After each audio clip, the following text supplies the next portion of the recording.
아멘. 신명기 3장 1절에서 11절 말씀 보겠습니다. 신명기 3장 1절에서 11절 말씀입니다. 우리가 돌이켜 바산으로 올라가매 바산 왕 옥이 그의 모든 백성을 거느리고 나와서 우리를 대적하여 에드레이에서 싸우고자 하는지라. 여호와께서 내게 이르시되 그를 두려워하지 말라. 내가 그와 그의 모든 백성과 그의 땅을 내 손에 넘겼으니 내가 헤스본에 거주하던 아모리 족속의 왕 시온에게 행한 것과 같이 그에게도 행할 것이니라 하시고, 우리 하나님 여호와께서 바산 왕 옥과 그의 모든 백성을 우리 손에 넘기심에 우리가 그들을 쳐서 한 사람도 남기지 아니하였느니라. 그때 우리가 그들에게서 빼앗지 아니한 성읍이 하나도 없이 다 빼앗았었는데 그 성읍이 60이니 곧 아르고 온 지방이요 바산에 있는 옥의 나라이니라. 그 모든 성읍이 높은 성벽으로 둘러있고 문과 빗장이 있어 견고하며 그 외에 성벽 없는 고을이 심히 많았느니라. 우리가 헤스본 왕 시온에게 행한 것과 같이 그 성읍들을 멸망시키되 각 성읍의 남녀와 유아를 멸망시켰으나 다만 모든 가축과 그 성읍들에서 탈취한 것은 우리의 소유로 삼았으며, 그때 우리가 요단강 이쪽 땅을 아르논 골짜기에서부터 헤르몬 산에까지 아모리 족속의 두 왕에게서 뺏었으니 헤르몬 산을 시돈 사람은 시론이라 부르고 아모리 족속은 스닐이라 불렀느니라. 우리가 빼앗은 것은 평원의 모든 성읍과 길르앗 온 땅과 바산의 온 땅 곧 옥의 나라 바산의 성읍 살르가와 에드레이까지이니라. 르바임 족속의 남은 자는 바산 왕 옥뿐이었으며 그의 침상은 철 침상이라. 아직도 암몬 족속의 라빠에 있지 아니하느냐. 그것을 사람의 보통 규빗으로 재면 그 길이가 9 규빗이요 너비가 4 규빗이니라. 아멘. 오늘 말씀은 하나님께서 요단강 동편 쪽에 있는 바산 옥의 나라를 정복하게 하신 이야기입니다. 헤스본 왕 시온을 하나님께서 이스라엘 백성에게 넘겨주셨죠. 하나님께서 헤스본 왕 시온의 마음을 완악하게 하셔서 하나님께서 그를 이스라엘 백성에게 넘겨주셨고, 이스라엘 백성들은 하나님의 명령에 순종하여 그 땅을 정복하였습니다. 헤스본 땅은 요단강 동쪽에 좀 아래쪽이에요. 그 위에 있는 게 이제 바산이라는 그런 나라인데요, 지역인데 하나님께서는 또 그 바산으로 올라가서 내가 그 바산의 왕과 그 나라를 너에게 줄 테이니 너희는 가서 정복하라 라고 말씀을 합니다. 그런데 그렇게 정복하라고 말씀하시면서 모세에게 뭐라고 말씀하시냐면 너는 그들을 두려워하지 말라 라고 말씀하세요. 내가 그 바산 왕 옥과 그의 모든 백성과 성읍을 너에게 넘겨줄 터이니 너는 두려워하지 말고 그 땅을 정복하라 라고 말씀합니다. 왜 하나님께서 2절에서 모세에게 이르되 너는 바산 왕 옥을 두려워하지 말라 라고 말한 걸까요? 왜냐하면 인간적으로 봤을 때 두려운 사람이기 때문에 그렇습니다. 이 바산 왕 옥의 이 나라 그 성읍들은요, 성읍이 높고 견고했어요. 그리고 이 바산 왕 옥의 침상에 대해서 11절에서 이렇게 이야기를 하는데, 바산 왕 옥의 침상은 철침대였다라고 그래요. 철침대, 나무 침대도 아니고 철침대. 얼마나 크고 무거웠으면 나무 침대도 감당이 안 돼서 철침대로 만들었을까. 그리고 그 철침대의 길이가 9 규빗이라고 합니다. 한 규빗은 이제 손끝에서부터 이제 여기까지 한 45cm 정도 되거든요. 그래서 45cm에 9를 곱하면 뭐 대충 한 4m 정도가 나옵니다. 길이가 4m 정도 되는 침상을 썼다고 그러면 아마 최소한 3m 가까이 되는 거인이 아니었을까 싶어요. 여러분, 성읍은 높고요, 견고해요. 성문은 튼튼해요. 거기다가 그 성읍을 지키고 있는 사람이 누구예요? 3m 가까이 되는 거인들이에요. 그 거인들을 보았을 때 어찌 두려운 마음이 없겠어요. 그래서 하나님은 모세에게 너는 그를 두려워하지 말라.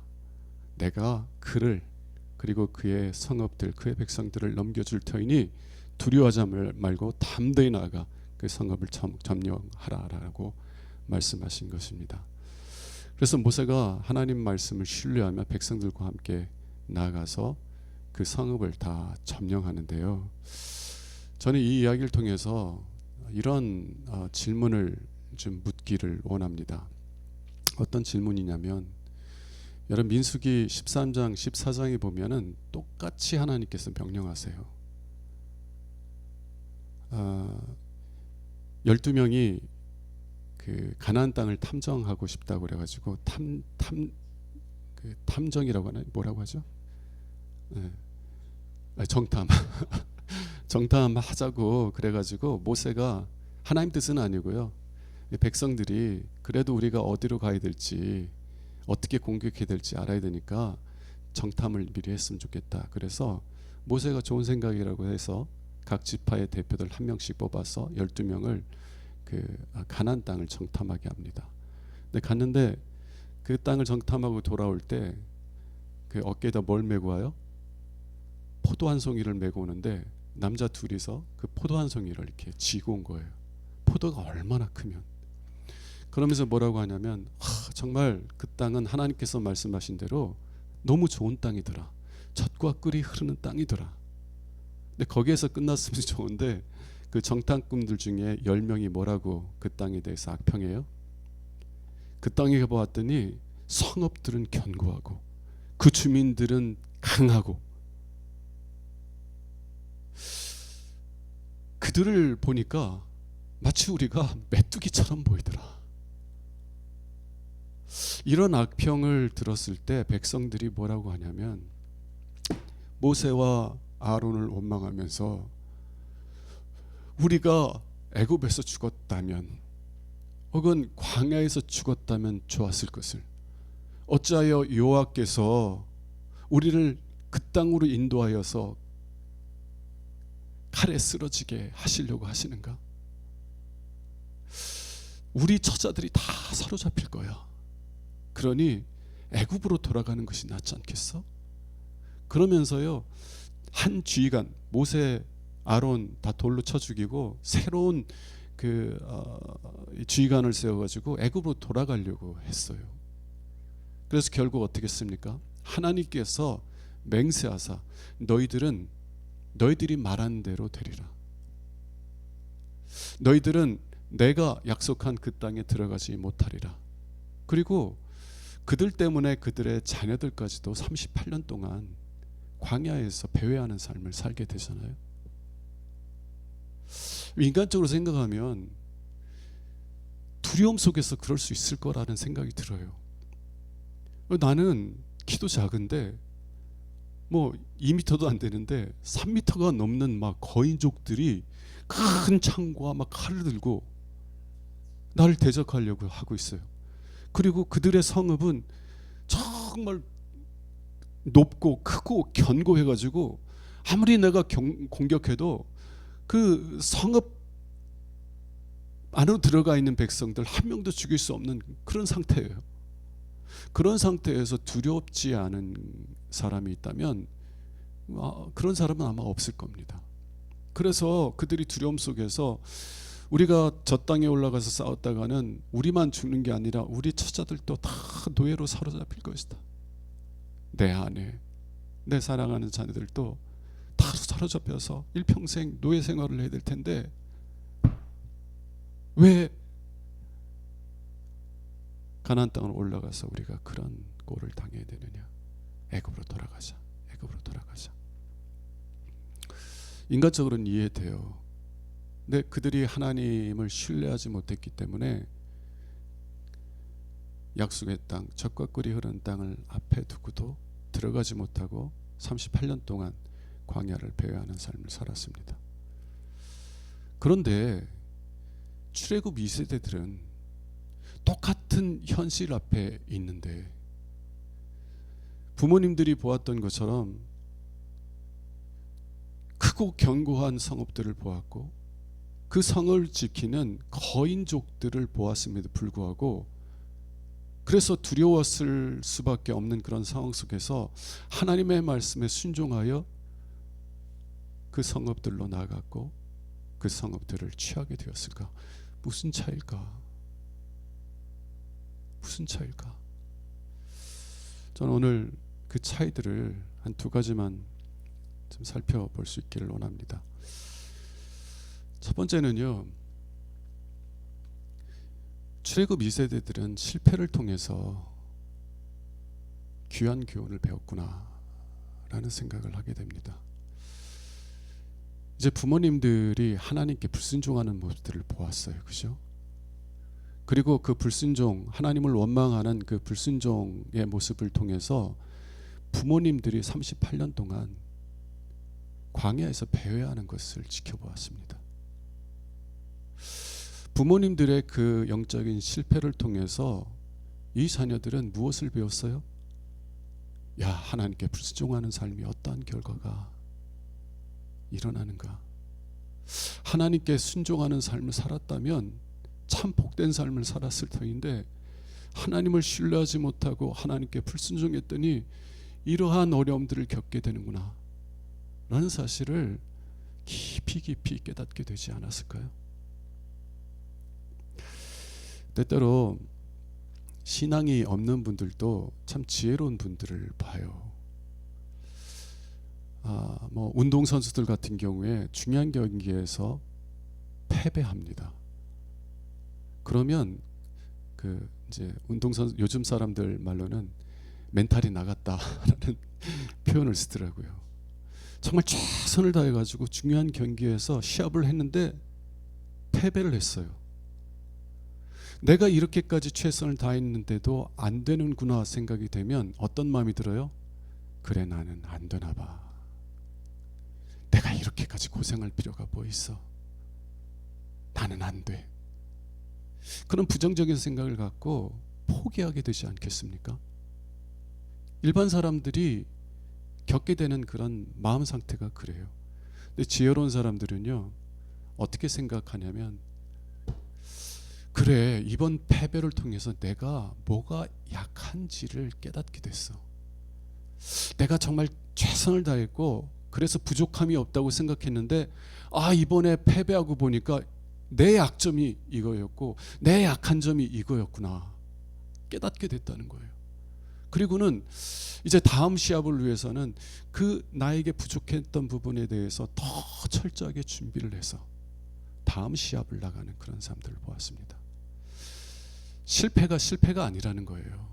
실패는 내 꿈을 이루기 위한 하나의 과정이지 실패 자체가 아니라고 생각하는 겁니다. 그래서 내가 원하는 것을 이루기 위해서 배워가는 한 가지의 과정일 뿐이라고 여기는 사람들은 그 실패를 통해서 많은 귀한 교훈들을 배워요. 근데 반대로 어떤 사람들은요, 꼭 이런 분들이 있어요. 야, 내가 왕년에는 말이야 이렇게 살았는데, 늘 과거에 얽매인 삶을 살아가는 분들이 있어요. 혹은 늘 누군가를 원망하는 사람들이 있어요. 그 사람만 없었으면, 내가 그 사람만 만나지 않았으면 내가 이런 삶을 살지 않았을 텐데, 그 사람 때문에 내가 이런.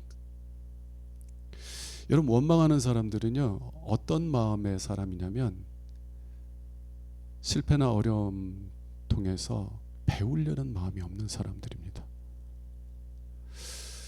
실패의 그 어려움 속에서 배울 수 있는 소중한 교훈들이 있는데, 남 탓하고 환경 탓하는 사람들은 그 사람이 없었으면, 이런 환경이 아니었으면 나는 이렇게 실패하지 않았을 텐데, 그 사람 때문에, 그런 환경 때문에 내가 실패했다고 여기는 사람들은 어떤 것도 배우지 못하더라고요. 늘 과거에 얽매인 삶을 살아가요. 미래로 나아가질 못하더라고요. 출애굽 2세대들은 어떠한 사람들이었을까요? 부모님들의 실패를 통해서 하나님을 신뢰하지 못하는 삶이 어떠한 결과를 가져오는구나 라는 뼈저린 그런 교훈들을 배웠던 것 같습니다. 그리고 나는 부모님처럼 살지 않고 하나님 말씀을 따라 살아야 되겠다, 하나님의 말씀을 신뢰하며 살아야 되겠다 라는 사실을 배우지 않았을까요? 자기들 잘못이 아니었는데 부모님 잘못 때문에 38년 동안 광야 생활을 했으면 그 자녀들은요 일평생 부모님 원망하며 살았을 수도 있을 거예요. 왜 부모님이 나를, 저도 한때 부모님을 원망하며 살았을 때가 있는데요. 충남 서산에서 친구들하고 잘 살고 있는데 아버지가 갑자기 고등학교 1학년 때 거제도로 목회를 나가신다는 거예요. 그래서 제가 아버지한테 정중하게 부탁했죠. 아버지, 저는 서산에서 자취하겠습니다. 그랬더니 안 된대, 무조건 가야 된대요. 그래가지고 얼마나 고생을 했는지, 그래가지고 저는 아버지를 한동안 원망하며 살았어요. 아버지만 고생하지 왜 온 가족 끌고 가가지고 다 고생하게 하냐고. 개척하는데 정말 힘들더라고요. 제가 하는 게 아닌데도 개척교회 다니는 게 정말 그때 어려웠습니다. 정말 그냥 딱 내려가가지고요, 그 이제 2층 집이었는데 일반 2층 집이었는데 2층에 방을 얻어서 그 방에서 가족들이 그냥 예배드리기 시작한 게 개척교였어요. 그러다가 한 사람, 두 사람 전도해서 이렇게 오면서 나중에 이제 교회 건물을 짓고 이랬지만, 그 2층 집, 크지도 않은 그 집에 교인들이 그냥 예배하러 오니까 우리 방이 없잖아요. 개인적인 공간도 없고. 그래서 참 아버지를 원망했었어요. 이스라엘 백성들, 출애굽 2세들도요, 아니 자기들이 잘못했어요? 아버지 때문에 38년 동안이나 광야를 배회하는 삶 살았어요. 그러면 아버지를 원망하며 살아도 뭐라고 할 수 없는 그런 처지일 것 같아요. 근데 그들은 아버지처럼 하나님을 원망하며 산 게 아니라 오히려 하나님을 신뢰하는 법을 배우는 삶을 살았습니다. 여러분, 우리도 출애굽 2세들처럼 어떤 어려움이 올지라도 이 어려움에는 나를 향한 하나님의 선하신 뜻이 있다는 것을 신뢰하고 하나님 앞에 겸손하게 설 수 있는 은혜가 있길 원합니다. 왜 나를 이곳으로 인도해가지고 나에게 이런 어려움을 주냐고 하나님을 원망하기보다는, 하나님, 이 어려움을 통해서 나에게 무엇을 주시려고 하십니까? 하나님은 선하신 분이기에 항상 나를 선한 길로 인도하신 줄로 믿습니다. 하나님, 그 뜻을 이루어 주세요. 그 뜻을 이루어 주세요. 내가 이러한 고난 속에 이러한 아픔을 겪고 하나도 배우지 못하는 사람 되지 않게 해주세요. 이런 어려움 때문에 오히려 내가 더 믿음이 없는 사람 되지 않게 해주세요. 이런 어려움 때문에 내가 하나님으로부터 더 멀리 떠나는 사람 되지 않게 해주세요. 오히려 이 어려움 때문에 더욱더 하나님께 가까이 나갈 수 있게 하시고, 이 어려움 때문에 더 하나님을 경외하고 신뢰하는 믿음의 사람 되게 해주세요.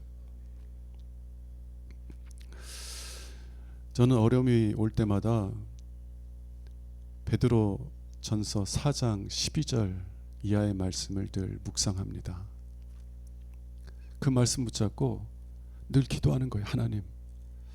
하나님이 왜 이런 어려움들을 주시는지 저는 잘 이해 못하지만, 그러나 하나님께서 이 어려움들 가운데로 인도하시는 것은 저를 향한 선하신 뜻이 있음을 신뢰합니다.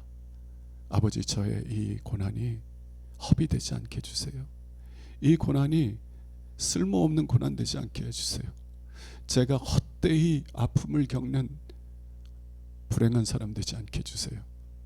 하나님의 뜻을 이루어 주세요 라고 기도합니다. 베드로전서 4장 12절 이하에 뭐라고 베드로 사도가 권면하냐면, 사랑하는 자들아, 너희를 연단하기 위해서 오는 불시험을 이상한 일 당하는 것처럼 이상히 여기지 말라는 거예요. 불시험, 시험인데도요 불시험이에요. 얼마나 힘든 시험이면 그렇겠어요. 근데 그 시험이 왜 와요? 나를 연단하기 위해서. 제 믿음 안에 있는 불순물들을 제거하여서 순전한 믿음의 사람으로 세워주시기 위해서 때때로 하나님께서 불시험을 허락하실 때가 있다는 거예요. 그럴 때 이상한 일 당하는 것처럼 이상히 여기지 말라는 거예요. 오히려 너희가 그 고난을 통해서 그리스도의 고난에 참여한 것으로 즐거워하라. 즐거워하라. 너희가 그 과정을 통해서 순전한 믿음의 사람이 되면 주님께서 다시 오실 때 너에게 영광과 존귀와 칭찬이 있을 것이다. 하나님께서는 너에게 큰 영광을 주시기 위해서 너희를 순전한 믿음의 사람으로 연단하실 때 하나님을 원망하고 사람을 원망하는 것이 아니라 오히려 너희를 순전한 믿음의 사람으로 세워주시는 하나님을 신뢰하며 그때를 감사함으로 받아들여라. 저는 이 말씀을 묵상해요. 그리고 하나님께 그렇게 기도합니다. 하나님, 이 아픔들이 허비되지 않게 해주세요. 정말 힘들고 어렵고 아프지만 이 아픔을 통해서 제가 더 이전보다 주님을 신뢰하고 이전보다 더 주님을 사랑하는 자로 세워질 수 있도록 은혜 베풀어 주옵소서. 그런 믿음의 고백 속에서 하나님께 엎드립니다. 여러분, 출애굽 2세대들이 똑같은 현실이에요. 똑같은 현실. 아버지 세대가 보았던 현실과 똑같은 현실이에요. 그러나 이 아버지 세대들은 이 거인족들을 보면서 우리는 그들이 보기에 메뚜기 같았을 것이다. 우리가 보기에도 그러니 그 사람들이 볼 때 우리를 얼마나 없이 여기겠느냐. 그러면서 그 땅으로 인도하신 하나님을 원망하며 애굽으로 돌아가자고 그랬지만, 출애굽 2세대들은 아버지들의 그 영적인 실패를 보면서 아버지를 답습한 것이 아니라 아버지와 다르게 하나님을 신뢰하는 믿음의 사람으로 성장해 가게 된 줄로 믿습니다. 여러분, 하나님을 믿지 않는 사람들 중에서도요, 실패를 실패로 여기지 아니하고 실패를 내 꿈을 이루어가는 한 과정으로 여기는 지혜로운 사람들이 있습니다. 우리 믿음의 사람들은 더더욱 그래야죠. 우리에게 불시험이 올지라도 이 불시험은 나를 더 순전한 믿음의 사람으로 세우기 위한 하나님의 사랑의 손길이구나 고백하며 하나님의 그 사랑의 손길에 우리의 삶을 의탁하는 은혜가 우리 모두에게 있기를 주님의 이름으로 축원합니다. 두 번째 이유는 제가 생각해 보는 거예요. 말씀을 통해서 이렇게 묵상해 보니까 두 번째 이유는 이 출애굽 2세대들이 현실을 보면 두려움이 생겼을 터이지만, 그런데 그럼에도 불구하고 아버지 세대와는 다르게 하나님의 말씀을 신뢰하며 믿음으로 나아가 바산왕 옥의 땅을 이렇게 정복할 수 있었던 이유가 뭘까? 두 번째예요. 그 이유는요, 하나님께서 이 바산왕 옥, 이 거인족의 나라를 정복하게 하시기 위해서 그 전에 먼저 헤스본 왕 시온을 정복하게 하셨다는 거예요. 그게 무슨 얘기냐면, 여러분, 한번 성공을 경험한 사람들은요, 그 다음에 담대해집니다. 계속 실패만 경험하면은요, 사람이 어떤 마음을 갖게 되냐면 멘탈이 무너져서 난 안 돼. 난 안 돼. 조금만 어려우면 안 될 거야. 안 될 거야. 왜? 경험상 어때요? 늘 실패했으니까. 늘 패배했으니까. 여러분 사람이요 7.8기 얘기하잖아요. 정말 의지가 굳은 사람은 7.8기 해요. 근데 8번, 9번, 10번 똑같이 실패하면 어떻게 돼요? 거의 대부분의 사람들은 안 돼. 안 돼. 거봐 안 되잖아. 내가 안 해봤어? 나도 다 해봤어. 했는데 안 돼. 그리고 그 막 스트레스가 너무 심하니까요. 누군가가 그래도 좀 용기를 내서 해봐 그러면 오히려 화가 나. 화가 나. 네가 그걸 겪어봤어? 네가 나처럼 그런 어려움들과 실패들을 겪어봤어? 겪어보지도 않고 해보라고. 용기를 내라 해보라는 거 참 말은 쉽지. 근데 해보라고. 시도해서 실패했을 때 겪는 아픔과 고통이 얼마나 심한지 겪어보지 못하고는 그렇게 쉽게 얘기하지 말라고 그래요. 우리가 그래요. 실패가 거듭되면은요 우리도 우리 스스로에게 너는 안 돼 라는 자괴감을 갖게 되고 자격지심을 갖게 되더라고요. 어느 동물 이제 학자가 그런 얘기를 하더라고요. 이 곤충을 실로 이렇게 묶어 놓으면은요 그 곤충이 도망가려고 계속 뛰어오른대요. 얼마 있다가 끈을 풀어 놓으면 도망갈 수 있는데도 안 도망간대요. 왜 그래요? 실패에 대한 학습 효과.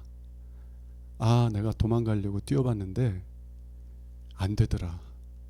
그리고 그렇게 시도하면 시도할수록 더 고통스러워지더라. 이제 그게요 내재화가 돼가지고 끈을 풀어줘도 안 도망가요. 그게 우리들 모습이에요. 다른 사람들 모습이 아니라 내 모습이고 우리들 모습이 아닌가 싶습니다.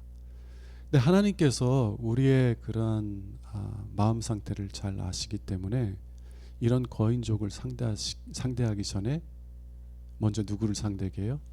헤스본 왕 시온의 나라를 상대하게 하시는 겁니다. 그러한 성공의 경험을 통해서 하나님을 신뢰했더니 승리하더라. 내 힘을 의지한 것이 아니라 하나님을 신뢰하고 하나님을 의지하며 하나님 말씀을 따라갔더니 되더라. 이런 경험이 거인족을 상대할 때 이전에 하나님께서 나를 도우셨으니 이번에도 하나님께서 나를 도우실 거야. 이전에도 하나님의 말씀대로 순종했더니 성공했던 것처럼 이번에도 하나님 말씀에 순종하면 하나님께서 나에게 승리를 주실 거야. 믿음의 고백을 하게 되었다는 것입니다. 여러분 우리가 정말 하나님을 신뢰하며 믿음의 이 고난의 때를 지날 때에 하나님께서 우리에게 어떤 은혜를 주는지 경험하는 삶을 누려갔으면 좋겠습니다. 그냥 머리로만 하나님은 선하신 분이고 하나님은 언제나 우리를 선하시고 복된 길로 인도하셔 라고 믿는 거하고 실제 고난 속에서 믿음을 지키고 하나님께서는 선을 이루실 것이라는 믿음 속에서 하나님을 기다린 사람들은요 하나님을 신뢰하는 자들에게 하나님께서 어떤 은혜를 주시는지를 경험합니다. 이 경험이 너무 중요해요. 다음 믿음의 싸움을 싸우기 위해서 너무나 중요한 역할을 한다는 것입니다. 여러분에게 그런 그 승리의 경험들이 날마다 더 많아질 수 있기를 주님의 이름으로 축원합니다. 저도 이제 영적인 싸움을 싸워가면서 참 많은 실패들을 경험했어요. 정말 거룩하게 살고 싶고 하나님 기뻐하시는 삶을 살고 싶고, 근데 초반에는 제 힘으로 자꾸 하려고 하더라고요. 그냥 하나님 앞에 겸손히 엎드려야 되는데 내 힘으로 막 해보려고 막 금식도 해보고 막 기도원 가서 막 기도도 해보고, 제 힘을 의지해서 악한 영들과 싸우려고 하니 이겨요, 져요. 여러분, 악한 영들은요, 이 세상을 창조하기 전부터 있던 영적인 존재들이에요. 저보다 비교할 수 없이 나이가 많고요, 저보다 그래서 인생의 경륜도 훨씬 많고요, 그래서 저보다 비교할 수 없이 지혜로워요. 영적인 능력들을 가지고 있다고요. 그런 영적인 대상들과 내 힘을 의지해서 싸우면 누가 이겨요? 당연히 제가 지죠. 근데 신앙의 초기에는 아직도 저를 신뢰하는, 제 지혜와 제 능력과 제 힘을 의지하는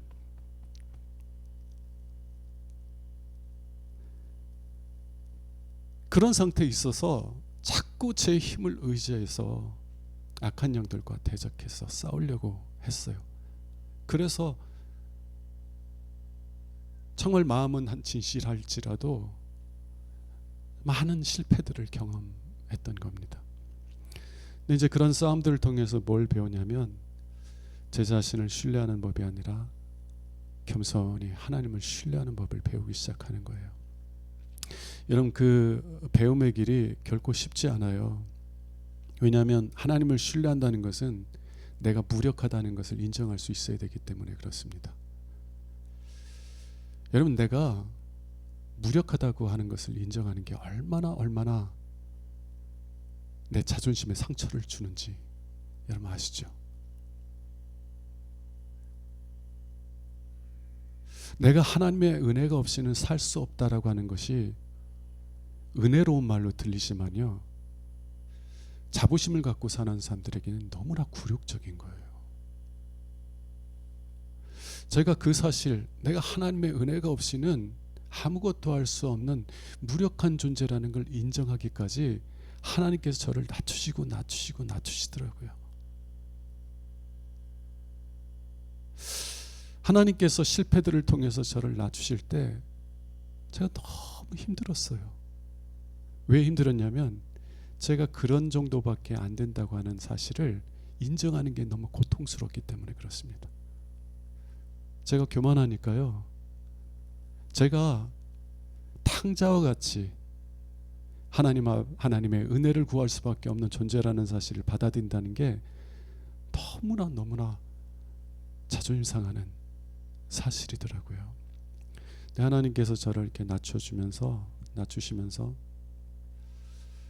제가 정말 하나님의 은혜, 하나님의 긍휼과 은혜를 겸손하게 의지하는 상태에 이르게 되었을 때, 그때부터 하나님께서 영적인 승리들을 경험하게 하시는 거예요. 예를 한번 들어볼게요. 이 때때로 갑자기 사탄이 저를 미혹할 때가 있습니다. 어려움을 통해서 시험할 때도 있지만 세상적인 쾌락을 통해서 저를 유혹할 때도 있어요. 갑자기요, 예전에 하나님을 만나기 전에 즐겼던 세상적인 즐거움들이 막 매력적으로 느끼게 막 유혹을 해요. 저는 그럴 때요, 그냥 하나님 앞에 엎드려요. 하나님 앞에 엎드려서 울어요. 왜? 제가 그런 유혹에 맞서서 싸울 수 있는 힘이, 능력이 없다는 것을 잘 아니까, 제가 얼마나 무력한 존재를 이제는 아니까, 그러니까 하나님 앞에 엎드려서 울어요. 하나님, 저 옛날 삶으로 돌아가길 원하지 않아요. 하나님, 저 불쌍히 여겨주세요. 그리고 그냥 울어요. 하나님 앞에 엎드려가지고. 근데 놀라운 거는요, 하나님의 긍휼을 의지하여서 탕자의 마음으로 아버지께 나아가면 항상 하나님께서는요, 긍휼을 베풀어 주시더라고요. 그렇게 하나님 앞에 울고 난 다음에는요, 그렇게 강렬했던 이 사탄의 유혹이 씻은 듯이 없어져요. 씻은 듯이 없어져요. 예전에는 그 막 유혹과 막 싸우느라고 막 금식도 하고 막 정 안 되면 막 기도원 올라가가지고 밤새도록 막 기도하려고 노력하고 막 성경 말씀 암송도 해보고 막 제가 할 수 있는 노력들, 인간적인 노력들을 다 해도 안 돼요, 안 돼. 오히려 그 불난집에 기름 붓는 것처럼요, 더 막 활활 타오르는 거예요. 금식 3일 정도 하면, 금식할 때는 이 인간적인 그 욕망이 좀 이렇게 잠잠해지는 것 같아요. 근데 금식 끝나고 밥을 딱 먹으면은요, 오히려 그 욕망이 또 확 불타오르는 것을 경험하는 거예요. 어떠한 인간적인 노력으로도 해결이 안 되던 그 사탄의 강렬한 유혹이 그냥 하나님의 긍휼을 의지하면서 엎드려서 기도했더니 하나님이 씻은 듯이 없어져요. 제 마음이 마치 하나님이 저에게 긍휼을 베푸시기 전에는 막 폭풍우가 쳐가지고 제 막 마음 상태가 막 풍랑이 막 몰아치는, 제가 더 이상 통제할 수 없는 그런 마음 상태였다면 주님께서 바람을 꾸짖으시고 파도를 꾸짖으셨을 때 물이 잔잔해진 것처럼 제 마음에 평화가 임하더라고요. 뭘 배웠어요? 겸손히 하나님을 의지하는 법을 배웠더니 승리를 경험하게 해주시는 거예요. 그리고 이런 승리를 한번 경험하고 나면 다음에는요, 쉬워져요. 또 사탄이 맹렬한 유혹 혹은 맹렬한 시험을 통해서 저의 믿음을 짓밟으려고 다가와도 어떻게 되는지 알아. 이제 옛날처럼 또 의지적인 제 의지를 그냥 끌어모아가지고 그래가지고 막 금식도 하고 막 이렇게 하지 않고 겸손히 그냥 엎드리는 거예요. 그럴 때마다 한 번 승리를 경험하면 그 다음의 승리는 더 쉬워지더라고요. 자, 이스라엘 그 출애굽 2세대들이 성벽은 높고 견고하고, 그리고 그 성읍을 지키고 있는 사람들은 3m가 넘는 거인족들이 지키고 있는 그 두려운 현실 앞에서 어떻게 담대히 나가서 그 바산 땅을 점령할 수 있었을까? 하나님을 신뢰함 속에서 승리를 맛보았기 때문인 줄로 믿습니다. 한번 승리를 맛보면 그 다음엔 좀 더 쉬워져요. 저는 이런 은혜가 우리들에게 있기를 원합니다. 하나님 신뢰하는 법을 배워서 고난의 때 하나님을 신뢰하며 인내낼 수 있는 여러분들일 수 있기를 원합니다. 인간적인 어떤 미움이나 시기심이나 아니면 다른 세상적인 욕망이 내 안에서 요동칠 때에 겸손하게 하나님, 나는 하나님의 긍휼하심이 없으면 아무것도 할 수 없는 죄인입니다. 겸손히 엎드리는 그런 믿음의 고백을 통해서 영적인 승리를 경험하시는 여러분들 되길 바라요. 그러면 그 다음은 더 쉬워집니다. 더 쉬워져요. 그렇게 매일 삶 속에서 영적인 승리를 누리며 살아가는 저와 여러분들 수 있기를 주님의 이름으로 축원합니다. 우리 찬송 부릅시다.